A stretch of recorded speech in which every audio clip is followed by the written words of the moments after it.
I was standing there with a warm paper bag of fried chicken pressed against my ribs when the words reached me from the dark garage. Quiet, casual, and final. My stepson's voice carried easily, like he was checking the weather. He said he'd already cut the brake line. He said I wouldn't make it to Monday. He said it the way people talk about errands. The smell of cold concrete and old oil hung in the air, sharp and familiar. The kind that never leaves no matter how often you clean. The overhead light was off, so the only glow came from a small window over the workbench and the pale blue wash of his phone screen. I couldn't see his face, just the shape of him, broad shoulders, head tilted, listening. My body forgot how to move. My fingers tightened around the bag as grease soaked through the paper and warmed my palm. I'd stopped at the deli because I wanted a normal night, because I believed, stupidly, that peace could be bought with fried chicken and silence. Then I heard my wife's voice through the phone. Not loud, not angry, careful. She asked if he was sure. That question landed harder than the threat itself. Not don't you dare, not stop, just confirmation. I waited for her to say my name, for anything that sounded like conscience. It never came. I heard metal clink on the workbench, the soft sound of a tool being handled with familiarity. He said it was done. He said you wanted it over. There was a pause where the world seemed to hold its breath. Then she exhaled, and it sounded like relief. Tomorrow, she said. Be careful. In that moment, something inside me dropped away, like missing a step on the stairs. I understood then that this wasn't a threat born of anger. It was a plan. And plans are dangerous because they don't change their mind. My boot scraped the concrete before I could stop it. The sound felt loud enough to shatter glass. His head shifted slightly toward the door. I held my breath until my chest burned. He didn't come looking. He went back to his call, already lowering his voice. I backed away without letting the door click, easing it shut until it rested in place. Outside, the night felt insultingly normal. Porch lights glowed. A dog barked once and went quiet. Somewhere, a television laughed through a window. I walked fast along the side of the house, cold air biting my cheeks, and didn't stop until I reached the sidewalk. I told myself to look casual, like a man out for a late walk, like someone who wasn't about to be sick. My hands shook so badly, I shoved my keys into my pocket instead of dropping them again. I sat in my old sedan with the engine off, breath fogging the windshield, phone slick in my palm. Call the police, a voice said. Another voice answered just as fast. And say what? In a small town, accusations without proof turn into jokes or worse. I could already see it. Me labeled unstable, forgetful, old. He would smile, she would cry, and they would keep going. I needed time. I needed evidence. I needed to stay alive. That's when an old line surfaced, something I'd told apprentices when they rushed a job and broke something that didn't need breaking. Patience is your tool. Use it first. I opened the roadside assistance app instead, asked for a tow, said it was a safety issue. My voice stayed steady. I surprised myself. When the tow truck arrived, its lights flashing red against the quiet houses, my heart hammered like it wanted out of my chest. The driver asked what was wrong with the truck. I told him the brakes. I didn't elaborate. The cable rattled as he winched it up, the sound crawling under my skin like chains. That truck had carried me through years of weather and work, through a life that now felt like it belonged to someone else. No one came outside. No one asked questions. When he handed me the paperwork, my hand shook, and I forced it still. Patience. As the flatbed pulled away, I felt grief tear loose inside me, grief for the life I thought I had, and for the man I'd been 5 minutes earlier. My phone buzzed. Then again, messages from both of them. Where are you? Why did you move the truck? I didn't answer. I sat there in the dark, a cold bag of chicken beside me, watching the taillights disappear down the road like a fuse burning away. I didn't scream. I didn't confront anyone. I did what I'd always done when something broke in the middle of the night. I handled it. I started the car and drove slowly toward Dayton, toward the one person who could tell the difference between an accident and intent.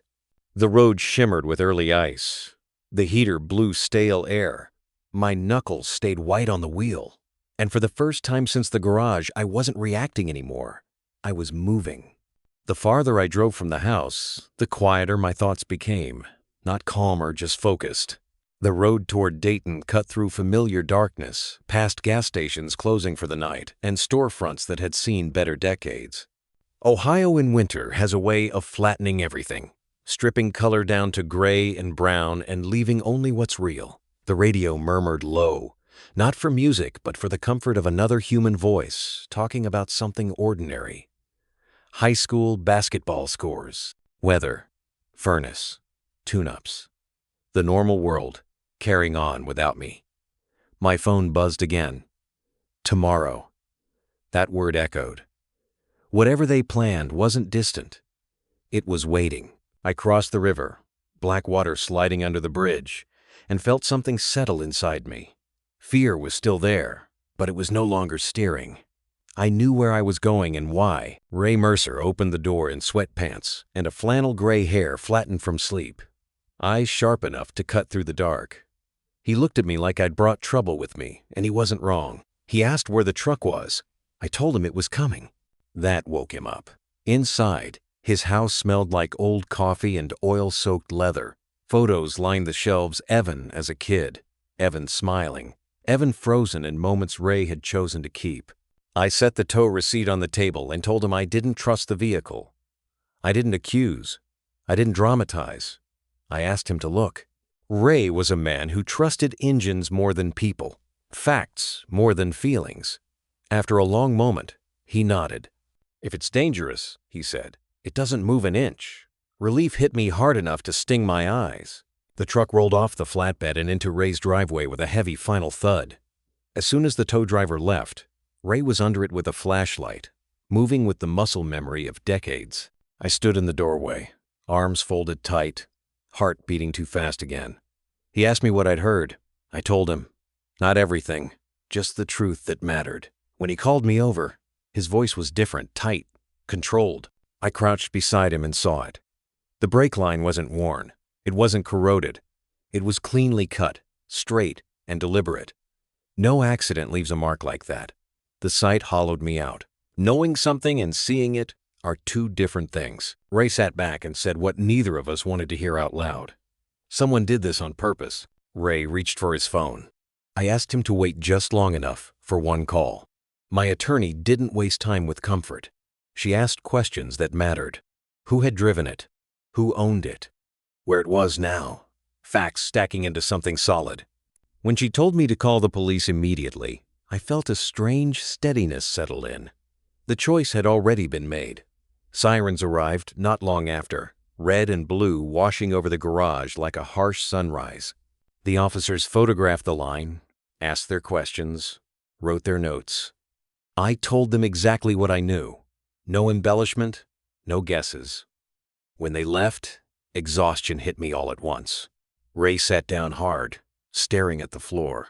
My own body gave out before my pride could stop it. Morning didn't bring relief. It brought noise. Ray showed me his phone, and my stomach sank. Carol's post was already spreading, carefully worded, emotional, built for sympathy. I was angry. I was unstable. Her son was being falsely accused. The comments piled up fast, people choosing sides without ever asking what metal looks like when it's been cut. I drove back to town for clothes, keeping my head down as neighbors found reasons not to meet my eyes. Squad cars sat outside the house like punctuation marks. Inside, Carol looked wounded. Evan looked bored. They told their version calmly. I stuck to mine. Same facts. Same timeline. Evan watched me like he was waiting for a crack. I didn't give him one. By afternoon, the truth began to surface in pieces. A neighbor had seen Evan in the garage late. Another had heard tools. Then came the part that made the room feel suddenly very still. Video from the auto parts store. A tubing cutter bought days before. Evan on camera. Carol 10 minutes later, paying cash. When I heard that, something inside me went cold and clear. This wasn't impulse. It was cooperation. That night, alone in a cheap motel, I listened to Evan's voicemail. Not panic, not shock. Annoyance. Control. I forwarded it to my attorney without replying. For the first time since the garage, I allowed myself a small, humorless smile. The truth didn't need me to shout. It was already learning how to speak for itself. By the time the radio mentioned the investigation, my life had already become a rumor. 30 seconds of airtime flattened months of fear into a headline. I sat on the edge of the motel bed listening, realizing how quickly a man becomes a character once people stop asking him questions. That afternoon, the courthouse rose up in front of me like it had always been there, waiting. Old brick, worn steps. The kind of building that smells like paper and winter coats and decisions that don't go away. Inside, voices echoed under the high ceiling. I saw faces. I recognized neighbors, church friends, people who'd smiled at me in grocery aisles for years. Carol stood with her crossed necklace and careful expression, Evan beside her, neat and composed. When they saw me, I caught it just a flicker of disbelief, like they hadn't expected me to follow this all the way through. The courtroom wasn't dramatic. No music, no speeches, just wood benches, flags in the corners, and a judge who'd heard everything before. Evan's attorney called it a family dispute, a misunderstanding, a resentful stepfather. Carol dabbed her eyes on cue. Evan stared straight ahead, calm as stone. Then my attorney stood and laid it out piece by piece. A cut brake line, a tow receipt, a timeline, evidence that didn't care about feelings. The technician described the cut clean, deliberate, impossible to confuse with wear. The voicemail played next. Evan's voice smooth and irritated, not surprised. I watched the room change as people recognized that tone. Control doesn't sound like fear. When my name was called, my legs felt heavy, but I walked to the stand anyway. I told the story the same way I'd lived it, plain, steady, without trying to win anyone over. I talked about the garage, the dark, the words I heard. I said Carol's name, and the room seemed to lean in. I said she hadn't stopped him, that she'd asked if he was sure. A soft sound moved through the benches, like wind through dry leaves. On cross-examination, they tried to make it about resentment, about age, about mistakes. I didn't rise to it. I said I didn't drive the truck. I said I had it towed. I said staying alive felt practical, not dramatic. When the attorney smirked, I met his eyes and told him the truth doesn't rush. It waits. The moment didn't come with fireworks. It came quietly. The judge asked Ray to speak. Ray said what he'd seen. Clean cut, intentional.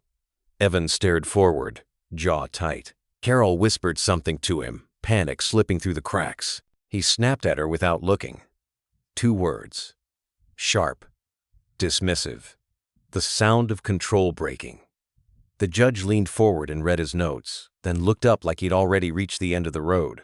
He found probable cause. Issued a no-contact order. As the deputy moved in, Evan finally looked at me, not with regret, not with fear, but with naked anger. Ray shifted beside me, solid and quiet. Carol's tears turned real then, but they came too late to mean anything. Outside, the Ohio sun was pale and cold, but it was light. I didn't feel victorious. I felt emptied out and alive. Life didn't snap back into place after that. It moved forward in paperwork, in silence, in boundaries. I didn't go back to the house, except with a deputy to collect what was mine. I signed the divorce without ceremony. I sold the truck because I didn't want reminders parked outside my door. I moved closer to the river, to a place without a garage, without echoes. Mornings there are quiet. The water keeps moving whether you watch it or not. Sometimes I think about that night, the glow of a phone screen, the calm cruelty of a voice, the silence that followed. And I remind myself what actually saved me. I didn't fight.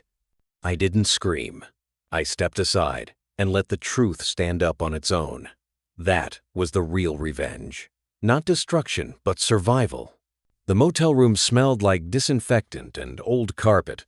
The kind of place meant for people who don't ask questions and don't stay long.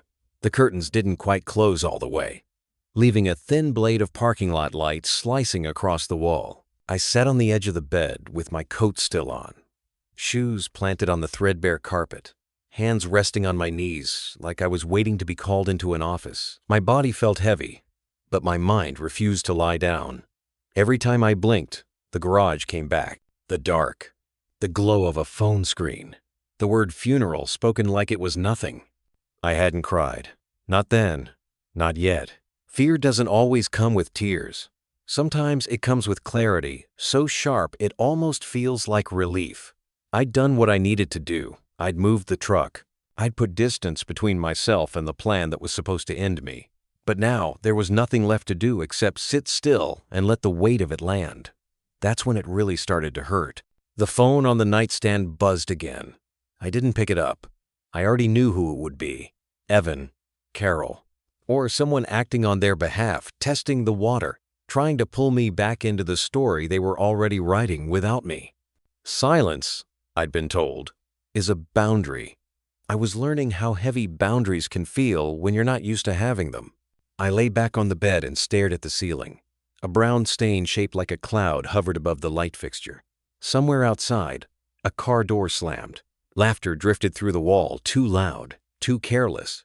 Life continuing at full volume while mine had dropped into a lower register. I wondered how many people in that parking lot were sleeping next to someone who'd quietly considered what the world would look like without them. The thought made my chest tighten. When I finally slept, it wasn't rest. It was a series of short, shallow dives into darkness. Each one ending with the same jolt, my heart racing, my breath stuck halfway in. At one point, I woke up convinced I could smell motor oil. I sat up too fast and had to steady myself with a hand on the mattress. My fingers were still trembling, not violently anymore, but enough to remind me that my body hadn't caught up with my decisions yet. Morning came thin and gray. Ohio sunlight in winter doesn't announce itself. It just appears, pale and tired, like it's not sure it wants to be there either. I made coffee with the little plastic machine by the sink. It tasted burnt and bitter, but it gave my hands something to do. I stood by the window and watched frost cling to windshields as people scraped and cursed and went about their routines. Nobody looked up. Nobody knew they were watching a man who'd almost become a headline. That's when the messages started coming in faster.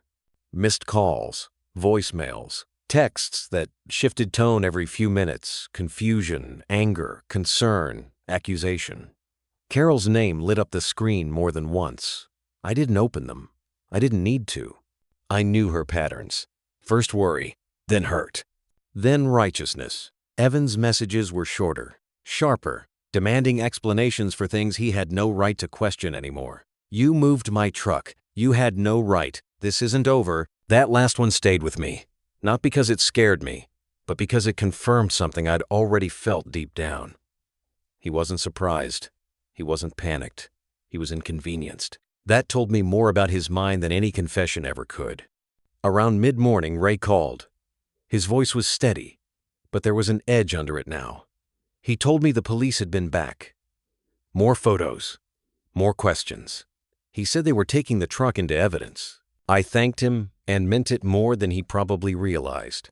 Without him, I would have been a man with a story. With him, I was a man with proof. After we hung up, I sat back down on the bed and let my head fall into my hands. That was the moment exhaustion finally broke through the adrenaline. My shoulders slumped. My jaw ached from being clenched all night. I thought about how close I'd come, not in a dramatic, cinematic way, but in the quiet math of it. One drive, one red light, one curve taken at the wrong speed. Accidents don't announce themselves. They just happen, and people stand around afterward saying how unbelievable it all is. The television flickered on without sound. A morning show host smiled too brightly. A weather map glowed blue and green. I watched their mouths move and felt like I was on the other side of glass. That world was still intact. Mine had split cleanly down the middle. By noon, the first cracks in Carol's version of events were already forming. I didn't see them yet, not directly, but I felt the shift. Fewer calls, longer pauses between messages. When you've lived with someone long enough, you learn the rhythm of their certainty. Hers was starting to falter. Truth has a way of doing that. It doesn't rush, but it leans, quietly, relentlessly. I went out to the car and sat behind the wheel for a long time before starting it. Driving felt strange now, like an act of trust I hadn't fully rebuilt yet.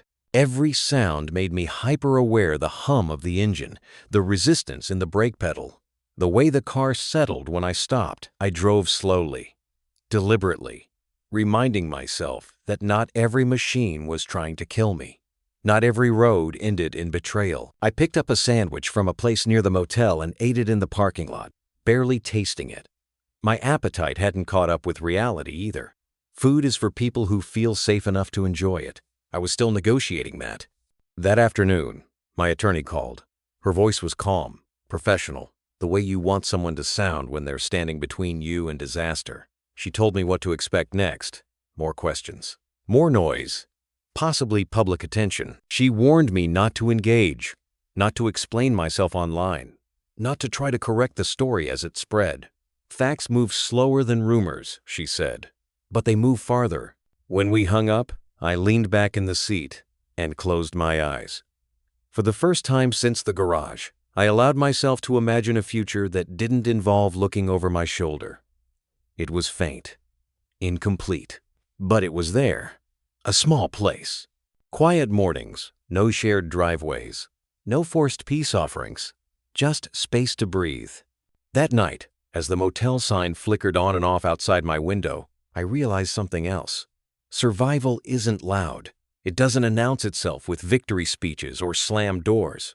Sometimes it's just a man sitting alone in a cheap room, choosing not to go back, choosing to stay alive one ordinary hour at a time.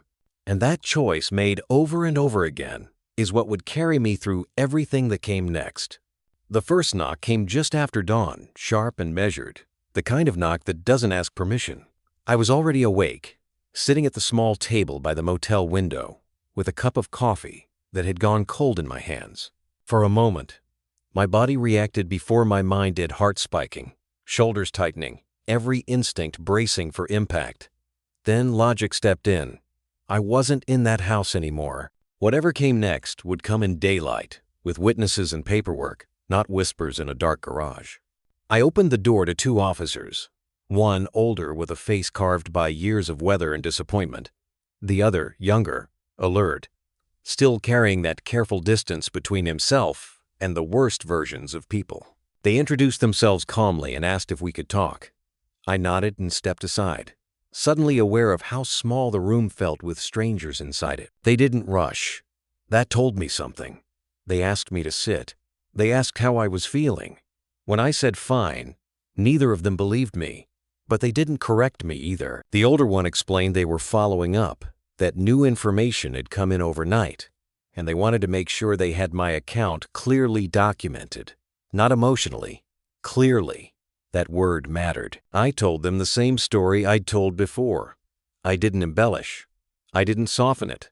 I didn't speculate. I said what I heard. I said what I saw. I said what I did. When I finished, the younger officer asked a question that caught me off guard. Why didn't you confront them? I looked at him for a second before answering. Because confrontation assumes the other person still sees you as human. Because when someone talks about your death like a scheduling issue, the safest move is distance, not debate. I didn't say all of that. I just said because I wanted to live. That answer seemed to land. The older officer nodded slowly, like he'd seen that choice before, and respected it. They asked about Evan, his habits, his temper, his history. I answered carefully. Not to protect him, but not to poison the well either. Facts over feelings, that was Ray's language, and I was learning to speak it fluently. When they asked about Carol, my throat tightened, despite my effort to stay neutral. I told them what she said. More importantly, what she didn't. When they left, the room felt emptier than before. Not quieter emptier. Like something essential had been removed and replaced with air that didn't quite belong there yet. I locked the door and leaned against it for a long moment. Eyes closed, breathing slow, until my pulse settled back into something manageable. By late morning, the story had started to move without me. I could feel it in the gaps between calls, in the way my phone buzzed less frequently but with more urgency. When Carol finally left a voicemail I listened to, her voice was unsteady, wrapped in the language of concern and confusion. "Frank, please, this has gone too far. We can talk. We can fix this." Fix. That word did a lot of work for her. Fix meant Return to before. Before the garage. Before the evidence. Before she had to answer questions she'd spent years avoiding. I deleted the message without responding, my finger lingering over the screen longer than necessary. Not out of doubt, out of grief. In the afternoon, Ray called again. His voice was clipped now, stripped of pleasantries. He told me investigators had asked him to walk them through the truck, step by step, explaining exactly why the damage couldn't be accidental. He'd done it without drama, without speculation, just clean mechanical truth. They asked good questions, he said. The right ones. That mattered. Good questions are harder to dodge. He hesitated before speaking again. Then he told me something that shifted the ground under my feet just a little. Evan had tried to contact him, not apologizing, not explaining, fishing, asking what he'd told the police, asking whether things could be handled quietly. Ray had shut him down with a sentence so short it barely qualified as a conversation. I thanked him again, and after we hung up, I stared at the motel wall, imagining Evan pacing somewhere, realizing for the first time that the story wasn't bending around him the way it always had. People like him don't panic immediately. They bargain first. Control is their currency, and they spend it until it runs out. That evening, I went for a walk, just around the block. The cold air burned my lungs in a way that felt clean, almost welcome. My body needed movement, needed proof that it could still function without bracing for disaster at every step. As I walked, I noticed ordinary things with a new intensity. A cracked sidewalk, a stray glove near a storm drain, the sound of traffic moving steadily somewhere beyond the buildings. It struck me then how close I'd come to losing all of it. Not the big things, the house, the marriage, the truck, but the small, unremarkable moments that make up most of a life. A walk, a breath, the quiet satisfaction of making it through another ordinary day. When I returned to the motel, there was a message waiting from my attorney. Short, direct. Charges are being discussed. Stay available.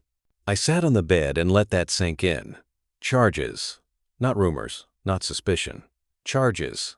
The word carried weight, but it also carried distance. This was no longer something happening to me. It was something unfolding around me, with rules and procedures and consequences that didn't care about family titles. Later that night, the local news ran a brief segment. No names yet. Just a mention of an investigation involving alleged vehicle tampering in Riverside. I watched my own life reduced to a neutral voiceover and a grainy shot of a residential street. It was surreal, comforting in a strange way. The story had left my mouth and entered a system designed to handle it. Sleep came easier that night, though it was still shallow. I dreamed of driving down a long road that kept narrowing until it became a footpath, then a line, then nothing at all. I woke before it ended. Heart steady this time. Mind alert, but not panicked. Progress, I told myself, comes in inches. The next morning brought confirmation. My attorney called early, her voice controlled but unmistakably firm. Investigators had enough to move forward. Not everything. Not yet. But enough to keep pressure where it belonged. She warned me again about silence, about letting professionals do their work. She also said something else. Something that lingered long after we hung up. People who plan harm don't like daylight, she said. Once things are visible, they tend to unravel. I thought about that as I packed my small bag, preparing to move to a different place for a few days. Not because I was told to, but because I wanted space from familiarity. Familiarity had nearly killed me. As I checked out of the motel, the clerk smiled politely and asked if everything had been okay with my stay. I almost laughed. Instead, I nodded and said yes, because in a strange way, it had been. That anonymous room had given me something my own house never could have again. Distance. Driving away, I didn't look back. I focused on the road ahead, on the steady feel of the wheel, on the quiet knowledge that for the first time in a long while, I wasn't reacting to danger. I was outlasting it. The first thing you learn when your private life becomes public is how quickly people decide who you are. Not based on facts, not even on curiosity, but on comfort. People choose the version of the story that allows them to keep believing the world is predictable, that danger looks obvious. that bad things only happen to bad people or loud people or reckless people. Quiet men who keep their heads down don't fit the narrative. So the narrative changes instead. I felt it the first time I went back into Riverside during daylight. Not because anyone confronted me, most people aren't brave enough for that, but because of how their eyes behaved. Neighbors who used to wave now found urgent reasons to check their phones. A woman I'd helped shovel snow for years earlier stared a moment too long before turning away. Judgment doesn't always come with words. Sometimes it arrives as absence. The news ran another segment that afternoon. Still no names, but enough detail that anyone close to the situation knew exactly who it was about. A domestic dispute. An ongoing investigation. Carefully neutral language that somehow still managed to bruise. I watched from a distance, sitting in my car outside a grocery store, the engine idling while the radio played voices that sounded detached from reality. My reality. That's when my phone began lighting up again, not from Carol or Evan, but from people I hadn't heard from in years. Old coworkers, distant relatives, a former neighbor who started his message with, "I don't know what's going on," but that phrase almost always means the sender has already decided what's going on. They just want permission to say it out loud. Some messages were cautious. Others were blunt. A few were supportive in that uncomfortable, half-committed way people use when they're not sure whether backing you might make them look foolish later. I responded to none of them. Silence wasn't avoidance anymore. It was strategy. Carol, on the other hand, was anything but silent. Her social media posts multiplied, each one carefully constructed to look spontaneous. She spoke about fear, about betrayal, about how devastating it is when someone you love turns on your family. She never mentioned the truck, never mentioned the brake line, never mentioned the garage. She didn't need to. Emotion travels faster than evidence. People responded the way people always do when given permission to feel righteous. They rallied around her, offered prayers, condemned unnamed accusers. Some went further, suggesting motives, money, control, resentment. Reading those comments felt like standing outside my own house and listening to strangers describe a man I didn't recognize. What surprised me wasn't the cruelty. It was the confidence. That night, my attorney called to warn me that things might get louder before they got quieter. Investigations have a way of agitating people who rely on stillness to hide. She advised me to avoid familiar places for a while. Not because I'd done anything wrong, but because perception can turn hostile long before facts arrive to calm it down. I followed her advice. I stayed away from the old routines. Different stores, different routes, different hours. It felt like shrinking at first, like I was conceding ground. But then I realized something important. I wasn't retreating. I was repositioning. Midweek, the police contacted me again, this time with updates they didn't share lightly. Additional witness statements, timeline confirmation, movement toward formal charges. They asked how I was holding up. I told them the truth. I was tired, but clear, scared, but steady. The older officer nodded, like he understood exactly what kind of exhaustion I meant.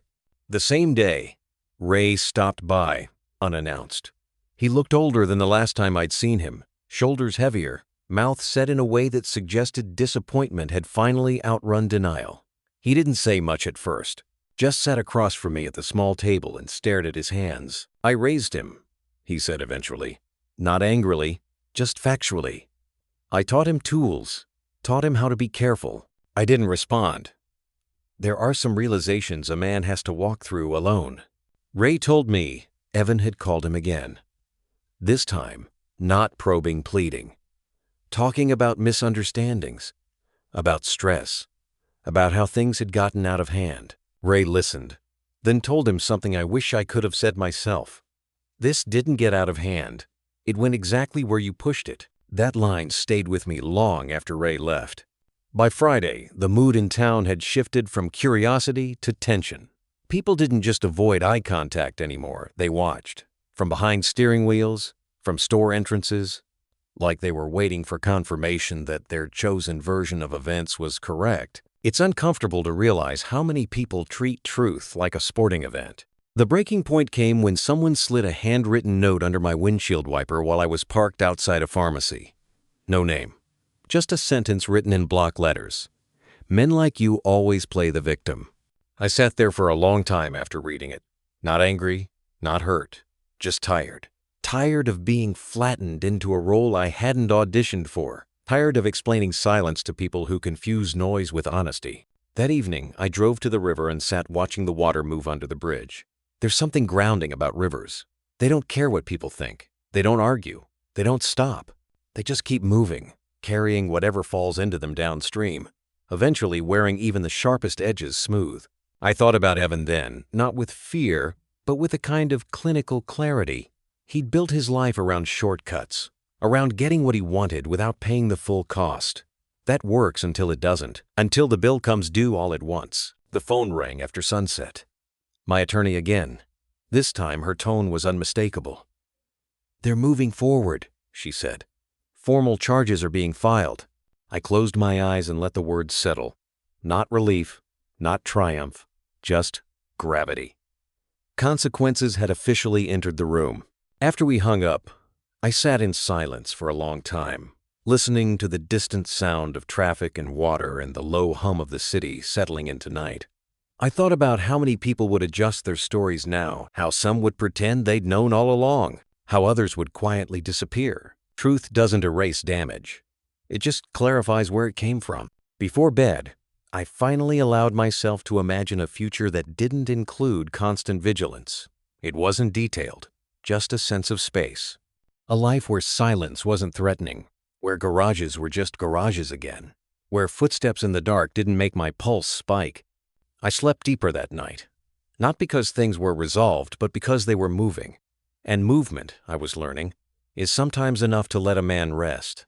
The day formal charges were filed didn't feel dramatic. There were no sirens outside my window, no sudden sense of victory or collapse. It arrived the way most real turning points do, through a phone call, a measured voice, and a sentence that didn't raise its volume to announce its importance. My attorney told me the paperwork was complete. The charge was serious. The case was moving forward. Then she paused, just long enough to let the words land before continuing. "From here on out," she said, "this stops being a rumor and becomes a process." A process. I repeated the word to myself after we hung up. Processes are slow. They don't care how anyone feels about them. They unfold according to rules written by people who understood long ago that emotion makes a poor referee. For the first time since the garage, I felt something close to trust, not in people, but in structure. The first hearing was scheduled quickly, faster than I expected. That alone told me something about the strength of the evidence. When systems move slowly, it's often because they're uncertain. When they move decisively, it's because something has clicked into place. I didn't celebrate that thought. I respected it. The morning of the hearing, I stood in front of a bathroom mirror and barely recognized the man looking back at me. I looked older than I had a month ago, not just tired-edged, as if the lines in my face had decided to stop pretending they were temporary. I straightened my collar, adjusted my coat, and reminded myself to breathe. Calm wasn't something I felt. It was something I practiced. Outside the courthouse, the air was sharp with cold and expectation. People gathered in small clusters, pretending they were there for unrelated business while clearly watching for familiar faces. News vans parked along the curb like patient predators. I kept my head forward and my pace steady. My attorney walked beside me, her posture relaxed in a way that only comes from competence earned the hard way. Inside, the building smelled the same as it always had: paper, polish, and history. The sound of footsteps echoed in the hallway, every footfall amplified by high ceilings and low voices. When we entered the courtroom, the room felt smaller than I remembered.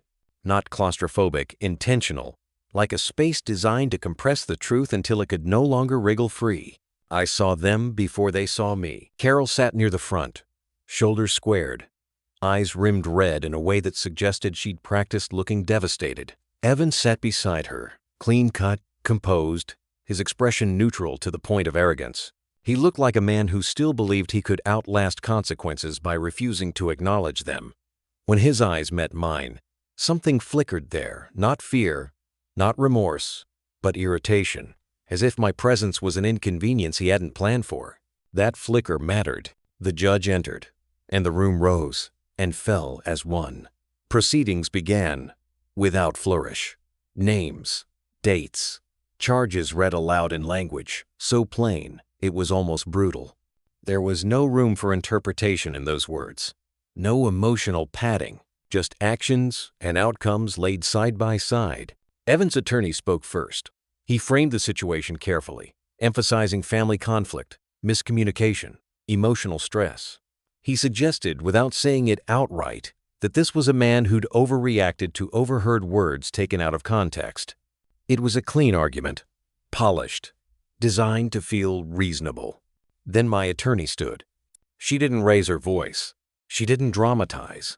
She laid out the sequence the way an engineer explains a failure. The garage, the statement overheard, the brake line, the cut, the tow, the inspection, the evidence. Each piece connected logically to the next, leaving no gaps large enough for doubt to hide comfortably. When she finished, the judge leaned back slightly and asked a few questions. Not hostile, not sympathetic, curious in the way only someone confident in their authority can afford to be. He asked about timelines, about access, about opportunity. Each answer tightened the narrative further. Then came the moment I hadn't anticipated. The judge asked Evan directly if he understood the charges. Evan stood. His movements were controlled, but his jaw tightened as he spoke. "Yes, Your Honor." There was something in his voice then. A strain, barely perceptible, but real. For the first time, he was speaking inside a room where his words mattered less than the evidence already on the table. Control was no longer his. Carol shifted beside him, her hands twisting together. She leaned toward him, whispered something urgently. He didn't look at her. Not once. That, too, told me something. The judge set dates, issued orders, made it clear that contact between us was forbidden. His gavel came down with a sound that wasn't loud but was absolute. The room exhaled. Outside, the noise hit immediately. Cameras, questions, shouted names. I didn't stop. I didn't answer. My attorney guided me through the crowd with practiced efficiency, one hand lightly on my elbow, steering me away from voices that didn't deserve my time. Across the steps, I saw Carol surrounded by a different kind of attention. Sympathy, outrage on her behalf. Evan stood slightly apart, phone already in hand, his focus elsewhere. Even now, even here, he was already planning the next move. In the days that followed, the tone in town began to shift. Slowly, unevenly. The same people who'd posted prayers and support now grew quieter. Posts were deleted. Comments vanished. Silence spread not because everyone suddenly believed me, but because belief had become risky. Public opinion doesn't pivot cleanly. It fractures. People retreat into ambiguity to protect themselves from being wrong. I received messages that week that began with apologies and ended with excuses. I didn't know what to think. I just didn't want to judge. I hope you understand. I read them without responding. Understanding wasn't something I owed anyone anymore. What surprised me most wasn't the backlash. It was the relief that came with clarity. Once the process took over, my role changed. I was no longer responsible for convincing anyone. My job was to be accurate, to show up when required, to stay out of my own way. The weight of that shift was enormous. One afternoon, while sitting alone with a cup of coffee that had finally started to taste like coffee again, I realized my hands weren't shaking. Not when the phone rang, not when a car backfired outside, not even when I drove past the old house from a distance. My body was learning what my mind already knew. The danger had been named. That evening, my attorney called one last time before the weekend. She told me to rest, to stay out of town if I could, to let the system do what it was designed to do. Before hanging up, she added something quieter, something human. "You did exactly what you were supposed to do," she said. "Most people don't." After the call ended, I sat in the fading light and let that sentence settle, not as praise, as permission. Permission to stop second-guessing every decision. Permission to stop wondering if I should have handled things differently. There would be more hearings, more waiting. More days when the past reached forward and tried to grab me by the collar. But now, there were walls between us. Legal ones. Procedural ones. And for the first time since the night in the garage, I wasn't standing alone in the dark anymore. The story had entered a room with rules. And rules, unlike people, don't lie.